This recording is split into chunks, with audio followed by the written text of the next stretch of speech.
കുറച്ചു കാലം മുൻപൊക്കെ ഒരു നല്ല ബഡ്ജറ്റ് ഫോൺ, ഒരു 10 രൂപ 15 രൂപ റേഞ്ചിൽ ഒരു നല്ല ബഡ്ജറ്റ് ഫോൺ നോക്കിയാൽ നമ്മൾ റിയൽമി റെഡ്മി എന്ന് ഈസി ആയിട്ട് പറയും. എന്നാൽ ഇന്ന് മൊത്തം കഥ മാറിയിരിക്കുകയാണ്. മോട്ടോക്ക് ഒരു ഫോൺ ബഡ്ജറ്റിൽ ഇറക്കി കഴിഞ്ഞാൽ ഉറപ്പായിട്ടും അവിടെ മറ്റേത് ഫോണിനേക്കാളും എല്ലാം കൊണ്ടും മോട്ടോ ബെറ്റർ ആവുന്ന ഒരു സാഹചര്യവും നമ്മൾ കണ്ടുവരുന്നുണ്ട്.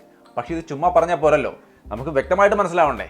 അതായത് ഇന്ന് എൻ്റെ കയ്യിൽ 2 ഫോണുകൾ ഒരേ വിലയ്ക്കുള്ളത് കയ്യിൽ കിട്ടിയിരിക്കുകയാണ്, ഒരു റെഡ്മിയും ഒരു മോട്ടോയും. ശരിക്കും ഇതിലേതാണ് ബെറ്റർ? നിങ്ങൾ നമ്മുടെ റെഡ്മിയുടെയൊക്കെ പഴയ പ്രതാപം തീർന്നു പോയോ? ഇന്ന് ഇവിടെ ക്ലിയർ ആയിട്ട് നമുക്കിത് കാണാം. എൻ്റെ കയ്യിലിരിക്കുന്നത് മോട്ടോ G24 പവർ എന്ന ബജറ്റ് മോട്ടോ ഫോണാണ്. അതേപോലെ ബജറ്റ് 13C, റെഡ്മിയുടെ റെഡ്മി 13Cയുമാണ്. സോ നമുക്ക് ആദ്യം ഇതിൻ്റെ ഒരു ക്വിക്ക് അൺബോക്സിംഗ്. ഈ കാണുന്നതാണ് രണ്ടിൻ്റെയും ബോക്സുകൾ. ഫോണുകൾ രണ്ടാ ഈസി ആയിട്ട് എൻ്റെ കിട്ടിയിട്ടുണ്ട്. ഇത് കൂടാതെ കേസ്, ഡോക്യുമെന്റേഷൻ, സിം ടൂള്, 33 വാട്ടിന്റെ ചാർജർ, ചാർജിങ് കേബിൾ, ഇത്രയും കാര്യമാണ് മോട്ടോയുടെ ബോക്സിൽ. മോട്ടോയുടെ ബോക്സിൽ കേസ് അടക്കമാണ് വരുന്നതെന്ന് ഓർക്കാം. എന്നാൽ റെഡ്മിയുടെ ബോക്സ് ഓപ്പൺ ചെയ്താൽ അതിൽ നമുക്ക് ഡോക്യുമെന്റേഷൻ മാത്രമേ കാണുള്ളൂ, സിം ടൂളും കാണും, പക്ഷേ കേസ് ഇല്ല എന്നുള്ളത് ഓർക്കാം. ചാർജർ 18 വാട്ടിന്റെ ചാർജറും ചാർജിങ് കേബിളും അതിൽ ഉൾപ്പെടുന്നുണ്ട്. രണ്ടിലെയും ഫോണുകൾ നമുക്ക് അതിലോട്ട് എടുക്കാം. കാണാൻ രണ്ടും ഏറെക്കുറെ നല്ല ഡിസൈനാണ്. ആദ്യം തന്നെ ഇതിന്റെ പ്രൈസ് ഞാൻ പറയാം. 4GB RAM 120GB സ്റ്റോറേജ് ആണ് ഈ രണ്ട് ഫോണിന്റെയും ബേസ് മോഡൽ. അത് വന്നിട്ട് 8999 രൂപയാണ്. രണ്ടിനും സെയിം പ്രൈസാണ്. എന്നാൽ 4GB സഫീഷ്യന്റ് അല്ല എന്ന് വിചാരിക്കുന്നവർക്ക് അടുത്ത സ്റ്റോറേജ് എടുക്കാം. അതിലേക്ക് വരുമ്പോൾ 8GB RAM 120GB സ്റ്റോറേജിന് മോട്ടോയ്ക്ക് 9999 ആണ്. 6GB RAM 120GB സ്റ്റോറേജിന് ഇതിന് 9999 ആണ്. സോ റാം സ്റ്റോറേജിൽ തന്നെ കുറച്ച് ബെറ്റർ മോട്ടോയാണ്. അത് അവിടെ നിൽക്കട്ടെ, അത് പ്രൈസിന്റെ കാര്യം. ബാക്കിയുള്ള ഘടകങ്ങൾ നമുക്ക് നോക്കാം. ആദ്യം ഡിസൈൻ നിങ്ങൾക്ക് ഇവിടെ കാണാം. രണ്ടും ഒരുപോലത്തെ നല്ല ഡിസൈൻ തന്നെയാണ്. കംഫർട്ടബിൾ ആണ്, കയ്യിൽ പിടിക്കാനോ ഉപയോഗിക്കാനോ ഒന്നും രണ്ടിലും പ്രശ്നങ്ങളില്ല.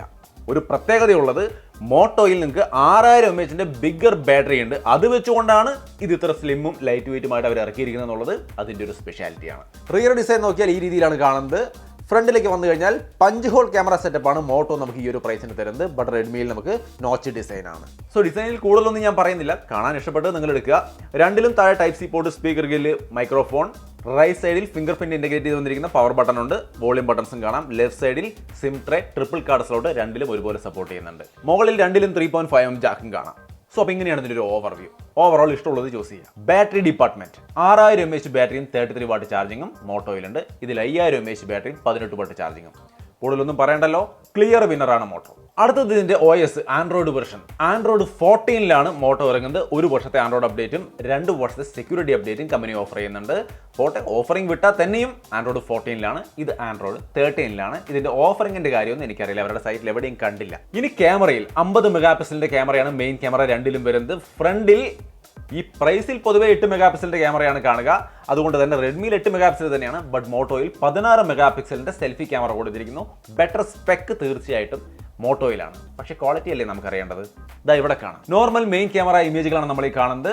ഡേ ലൈറ്റിലും ആർട്ടിഫിഷ്യൽ ലൈറ്റിലും എല്ലാ ഇമേജുകളും ഞാനിവിടെ കാണിക്കുന്നുണ്ട്. തീർച്ചയായിട്ടും രണ്ടും നന്നായിട്ടുണ്ടെങ്കിലും പലപ്പോഴും ക്ലാരിറ്റിയും ഡീറ്റെയിൽസും കൂടുതൽ നമുക്ക് മോട്ടോയിലാണ്. പലവട്ടം ക്ലിക്ക് ചെയ്യുമ്പോഴാണ് റെഡ്മിയിൽ നമുക്ക് കുറച്ചും കൂടി ക്ലാരിറ്റിയുള്ള ഇമേജ് കിട്ടുന്നത്. പലപ്പോഴും സോഫ്റ്റായി പോകുന്നുണ്ട്. നിങ്ങൾക്ക് ഇവിടെ ഞാൻ ചില ഇമേജുകൾ സൂം ചെയ്ത് കാണിച്ചു തരാം, അപ്പോൾ കാര്യം മനസ്സിലാവും.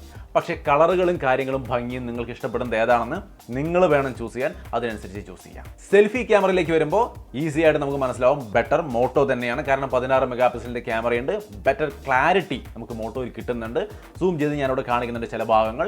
ഈസി ആയിട്ട് മനസ്സിലാവും റെഡ്മി വളരെ സോഫ്റ്റ് ആണ് പല ലൈറ്റിംഗ് കണ്ടീഷനിലും. പൊതുവേ എനിക്ക് മോട്ടോയുടെ ക്യാമറ അത്ര ഇഷ്ടമല്ല. ഞാനിത് പല വീഡിയോയിൽ പറഞ്ഞിട്ടുണ്ട്. നിങ്ങൾ നമ്മുടെ വീഡിയോ സ്ഥിരമായിട്ട് കാണുന്ന ആളാണെങ്കിൽ നിങ്ങൾ അറിഞ്ഞിട്ടുണ്ടായിരിക്കും. പക്ഷേ ഇതുമായിട്ട് കമ്പയർ ചെയ്ത് നോക്കുമ്പോഴാണ് മനസ്സിലാവുന്നത് ഇത് തീർച്ചയായിട്ടും നന്നായിരിക്കുന്നു. ഇപ്പോൾ ഇത് കാണുന്നു ഞാൻ നന്നായിട്ട്. വീഡിയോയിലേക്ക് വരുമ്പോൾ നിങ്ങൾക്ക് ഇവിടെ കാണാം നോർമൽ വീഡിയോ ക്വാളിറ്റി. നമുക്ക് നല്ല സ്മൂത്തായ സ്റ്റേബിളായ വീഡിയോ മോട്ടോയിൽ കിട്ടുന്നുണ്ട്. പക്ഷേ റെഡ്മിയിൽ നല്ല കുലുക്കമുണ്ട്, സ്റ്റെബിലൈസേഷൻ ഇല്ല.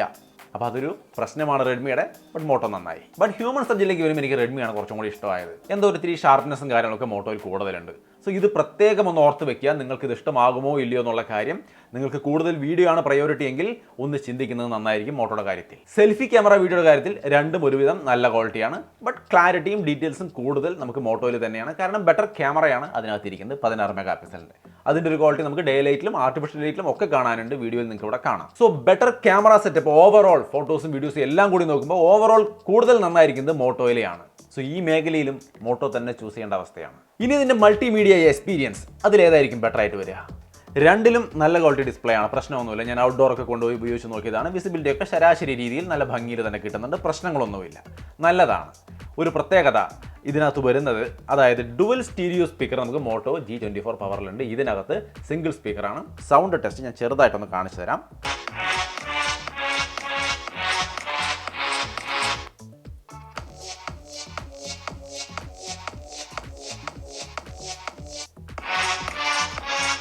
ഡുവൽ സ്റ്റീരിയോ സ്പീക്കറിന്റെ ഗുണം മോട്ടോയിലുണ്ട്. സോ മൾട്ടിമീഡിയ എക്സ്പീരിയൻസ് എന്ന് വരുമ്പോൾ തീർച്ചയായിട്ടും ആ ഒരു ബെറ്റർ സെറ്റപ്പ് ഉള്ളതുകൊണ്ട് അത് നല്ലതെന്ന് പറയാം. എങ്കിലും ഇത് മോശമൊന്നുമല്ല, തീർച്ചയായിട്ടും നന്നായിട്ട് തന്നെയുണ്ട്. ഇനി ഇതിന്റെ പെർഫോമൻസ് രണ്ടും MediaTekന്റെ ഹീലിയോ G85 എന്ന് പറയുന്ന പ്രോസർ തന്നെയാണ്. ക്ലോക്ക് സ്പീഡിൽ ചെറിയ വേരിയേഷൻസ് ഒക്കെ ഉണ്ടാവും, പക്ഷെ അതൊന്നും നോക്കണ്ട.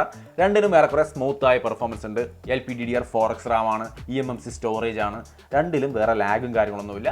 സാധാരണ യൂസിനൊക്കെ നൈസായിട്ട് ഉപയോഗിക്കാം.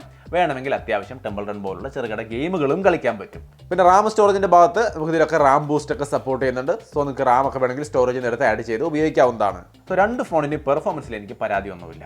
നോർമൽ യൂസിന് നന്നായിട്ടുണ്ട്. സോ അപ്പോൾ design, display, camera, performance, battery എല്ലാ മേഖല നമ്മൾ നോക്കുമ്പോഴും മോട്ടോ തീർച്ചയായിട്ടും നന്നായിട്ടുണ്ട്. ഇതുകൊണ്ടാണ് ഞാൻ തുടക്കത്തിലേ പറഞ്ഞത് റെഡ്മി ഒക്കെ കഴിഞ്ഞു. ഈ ഒരു പ്രൈസിൽ, ബജറ്റ് പ്രൈസിൽ ഇവരൊക്കെ തീർന്നു. ഏറെക്കുറെ മോട്ടോയാണ് കംപ്ലീറ്റ് ആയിട്ടും ഇപ്പോൾ ഇവിടെ വന്നുകൊണ്ടിരിക്കുന്നത്. ഇനി ഇതിന്റെ മറ്റ് ചില കാര്യങ്ങൾ, സൈഡ് മൗണ്ടഡ് ഫിംഗർ പ്രിന്റ്സ്, രണ്ടിലും സൈഡ് മൗണ്ടഡ് ആണ്, പ്രശ്നമൊന്നുമില്ല, സ്മൂത്ത് ആണ്. അതേപോലെ മോട്ടോയിൽ think shield protection 2x2 MIMO technology, Bluetooth 5.0, triple card slot രണ്ട് ഫോണിലും വരുന്നുണ്ട്.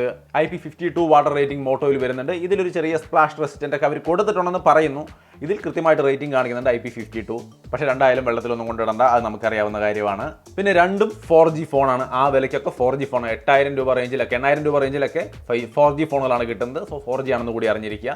താല്പര്യം ഉണ്ടെങ്കിൽ മാത്രം നോക്കിയാൽ മതി. ഈ രണ്ട് ഫോണും മാർക്കറ്റിൽ ഓൾറെഡി ലോഞ്ച് ചെയ്ത് കഴിഞ്ഞതാണ്. ഞാനതിൻ്റെ അൺബോക്സിംഗ് ഇടാണ്ട് വെച്ചിരിക്കുകയായിരുന്നു.